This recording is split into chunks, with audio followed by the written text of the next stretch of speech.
ನಾಯಿ ಬೊಗಳಿದ್ರೆ ದೇವಲೋಕ ಹಾಳಾಗಲ್ಲ. ಯಾರೋ ಮಾತಾಡಿದರೆ ಕನ್ನಡದ ಸ್ಥಿತಿಗತಿ ಬದಲಾಗಲ್ಲ. ಕನ್ನಡದ ತಾಕತ್ತು, ಕನ್ನಡದ ಇತಿಹಾಸ, ಕನ್ನಡದ ಬಗ್ಗೆ ಕನ್ನಡಿಗರಿಗೆ ಮತ್ತು ಜಗತ್ತಿಗೆ ತುಂಬ ಚೆನ್ನಾಗಿ ಗೊತ್ತಿದೆ. ಸಣ್ಣ ಒಂದು ಉದಾಹರಣೆ, ಕನ್ನಡದ ಶ್ರೇಷ್ಠ ಕವಿ ಚಿ ಉದಯಶಂಕರ್ ಅವರು ಅದ್ಭುತವಾದಂಥ ಒಂದು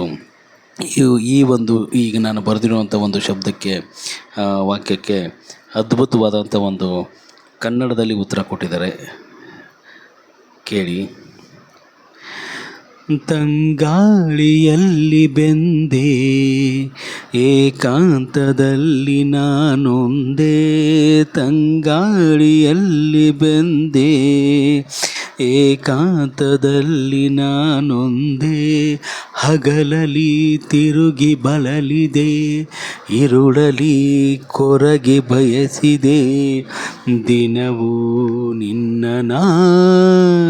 ಕಾಣದೆ, ನಿನ್ನದೇ ನೆನಪು ದಿನವೂ ಮನದಲ್ಲಿ, ನೋಡುವ ಆಸೆಯೂ ತುಂಬಿದೆ ತುಂಬಿದೆ ನನ್ನಲ್ಲಿ. ಈ 3 ಅಕ್ಷರಕ್ಕೆ ಎಷ್ಟು ಅದ್ಭುತವಾದಂಥ ಸಾಹಿತ್ಯವನ್ನು ನಮ್ಮ ಕನ್ನಡದಲ್ಲಿ ಬರೆದಿದ್ದಾರೆ. ಅದಕ್ಕೆ ಕನ್ನಡ ಶ್ರೇಷ್ಠ, ಕನ್ನಡ ಗ್ರೇಟು. ಜೈ ಕರ್ನಾಟಕ ಮಾತೆ.